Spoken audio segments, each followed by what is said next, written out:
All right, we have some breaking news, ladies and gentlemen. Donald Trump is reportedly melting down at a breakfast held with governors of red states and blue states because during this breakfast, the Supreme Court came out with a ruling that nuked his entire tariff regime.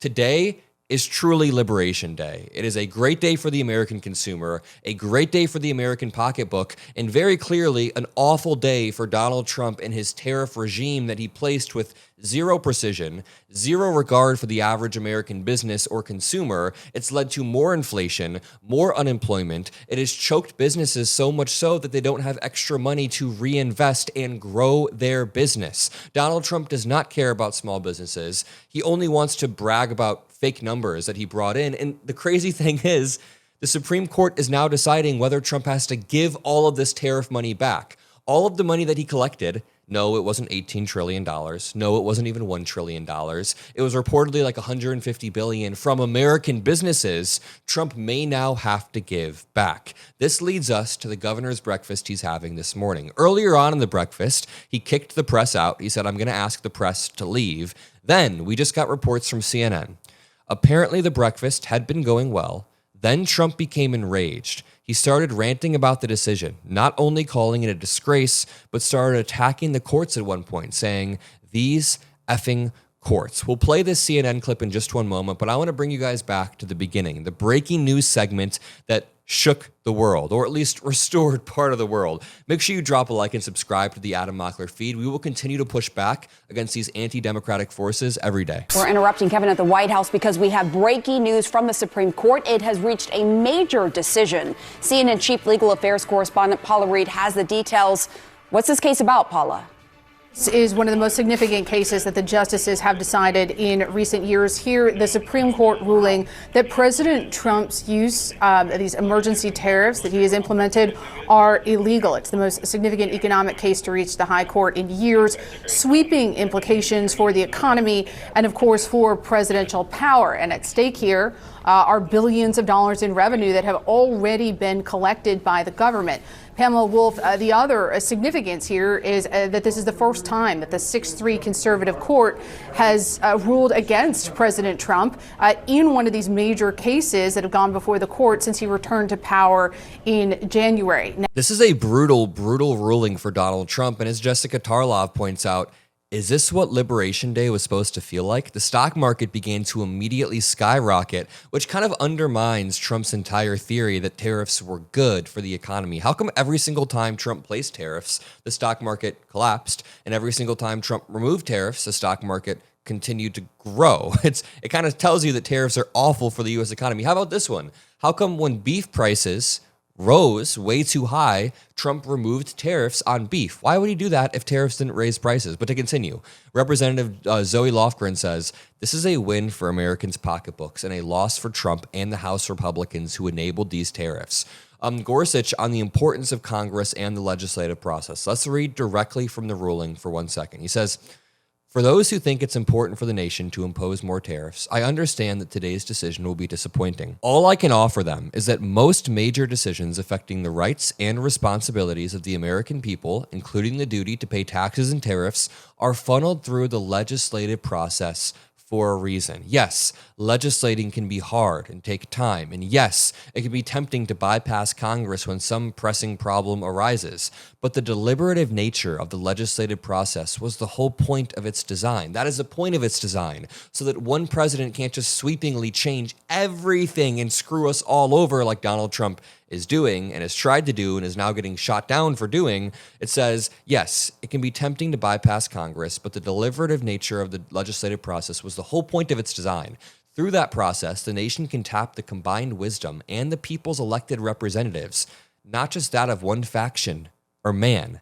He's referring to MAGA and Trump right there. And this makes sense. I know that we get annoyed that Congress is always in a gridlock, and eliminating the filibuster is not even a bad idea, but the fact that representatives from across the country can then decide and represent their constituencies, it's kind of a good system. It's a nice system. There's a lot of flaws, definitely, but it's not a bad system. Their deliberation tempers impulse, and compromise hammers disagreements into workable solutions. And because laws must earn such broad support to survive the legislative process, they tend to endure. allowing ordinary people to plan their lives in ways they cannot when the rules shift from day to day. In all, the legislative process helps ensure that each of us has a stake in the laws that govern us and in the nation's future. For some today, the weight of those virtues is apparent. For others, it may not seem so obvious, but if history is any guide, the tables will turn, and the day will come when those disappointed by today's result will appreciate the legislative process for the bulwark of liberty it is. So essentially, how I'm reading that is like, for all the Republicans and the MAGA people who are mad at this, just wait for a few years when you guys realize we're actually upholding a solid precedent that Democrats also shouldn't be able to just override Congress. I don't think Democrats should be able to just override Congress. I think Congress should be reformed and the system should be changed. But the idea of having one unilateral ruler or dictator, I don't like that. Benji points out, I'm not a fancy lawyer, but this SCOTUS decision seems very broad and designed to heat off White House workarounds. So Donald Trump won't be able to find some second plan like he's been describing. He says he has some backup plan. That won't work. This is very broad. Imposing tariffs falls under their new major questions doctrine. They say explicitly there's no NatSec or foreign policy exception for it. That seems like the ball game. That seems like all there is. Caitlin Collins said, President Trump commented on the Supreme Court ruling, striking down his tariffs while inside the White House breakfast, calling it a disgrace. He then told others gathered that he had a backup plan. This is when the meltdown ensued. Let's start with Donald Trump walking in and kicking everyone out of the governor's breakfast. Patriot Takes asks, did Trump kick out the press because he knew the Supreme Court was about to end his illegal price-raising tariffs? Take a look.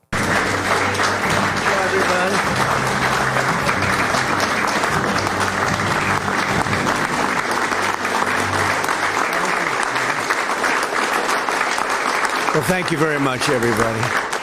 Thank you very much. And I guess we're going to be asking the press to leave. And that way we're going to talk very candidly and take questions. I think at the end it wasn't supposed to be. I just said to Susie, what about questions? Sir, you can do whatever you want. I don't know if she says that to other people that she's represented over the years. But thank you very much for being here. It's a great honor. And the media, thank you. You can leave now.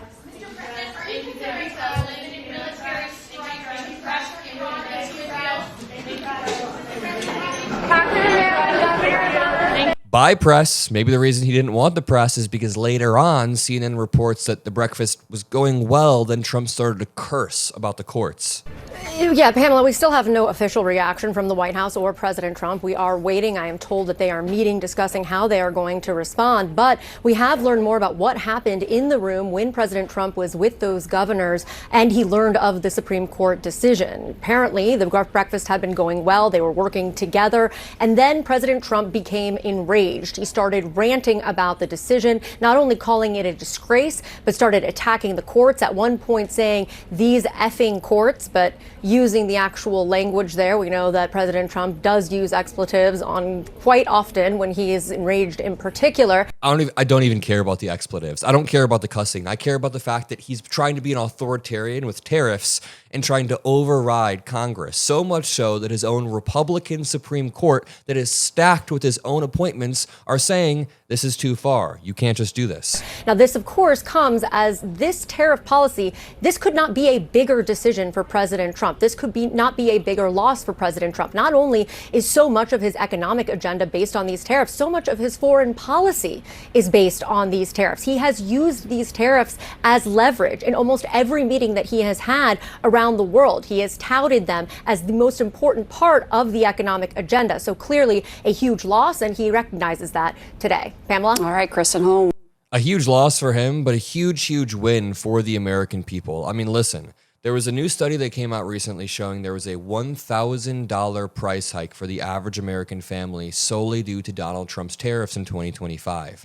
In 2026, that $1,000 is going to turn into $1,300. This is because the businesses that are paying these tariffs are passing it off to the consumer. Now the reporting is Donald Trump and the U.S. government could owe more than $175 billion in refunds to importers after the Supreme Court ruled this 6-3 decision.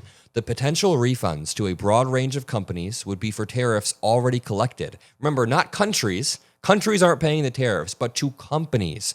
The $175 billion refund was produced at the request of Reuters.